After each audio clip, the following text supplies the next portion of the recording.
Hello, I'm Bimbo. Welcome to Strictly Speaking Soundbites. Epictetus, the Greek sage and philosopher, said, and I quote, "Nature has given to man one tongue but two ears, that we may hear from others twice as much as we speak." End of quote. It is said that we misunderstand 70% of all communication. The challenge isn't just with how the message is delivered, but how it is received. Communication will be impaired if we do not know how to listen attentively. When a boss, client, or friend has something to say to you, do you just make non-committal responses? Do you give them half an ear in the name of multitasking? To really listen, you must focus and internalize what you hear. This tutorial is on how to become a better listener. And these steps will help you build better relationships, be a more effective worker, and become more successful in your endeavors.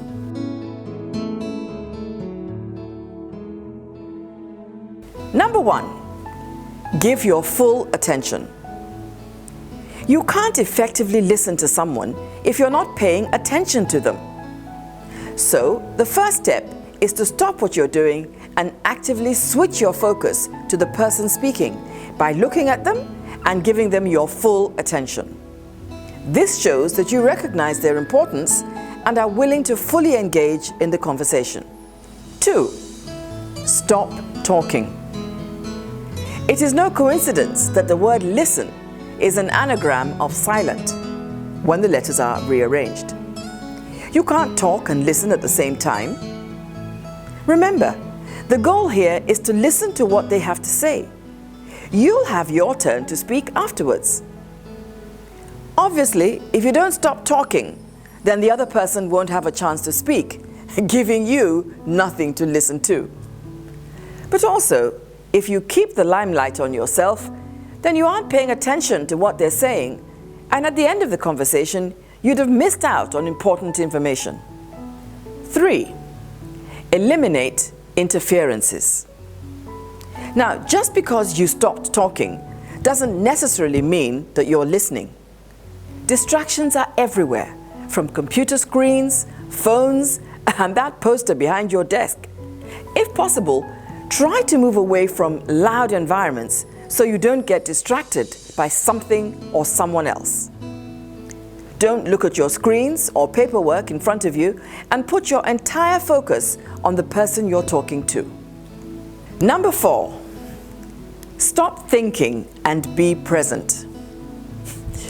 We've spoken about your focus a few times now, but how do you do this?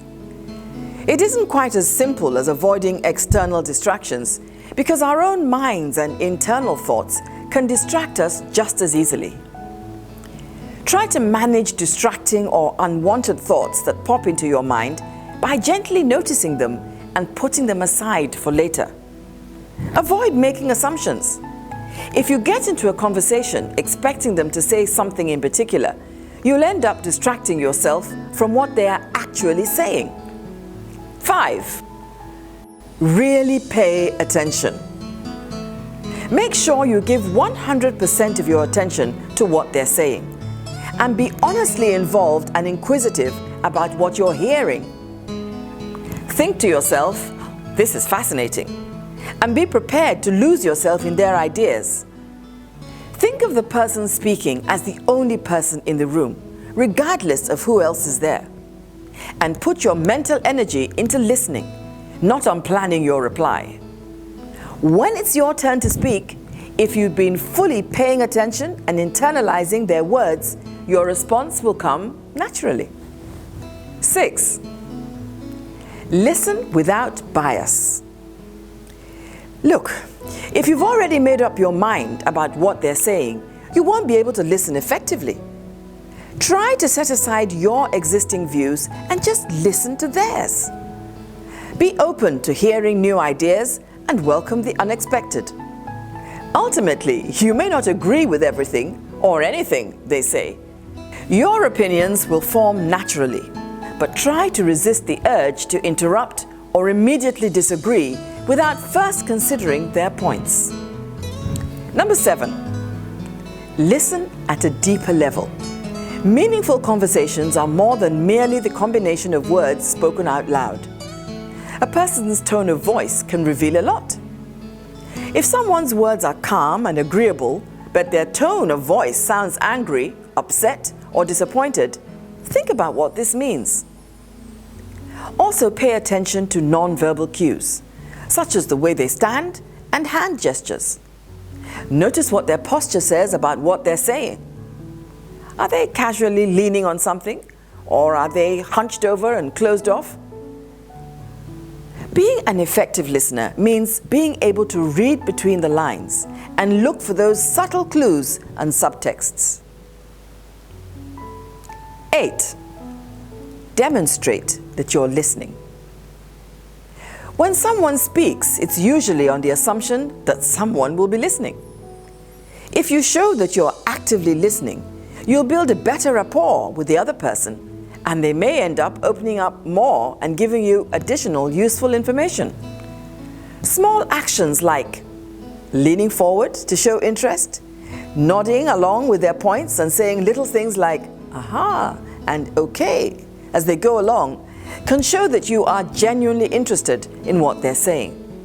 Be careful though, don't overdo it, because it could have a counterproductive effect.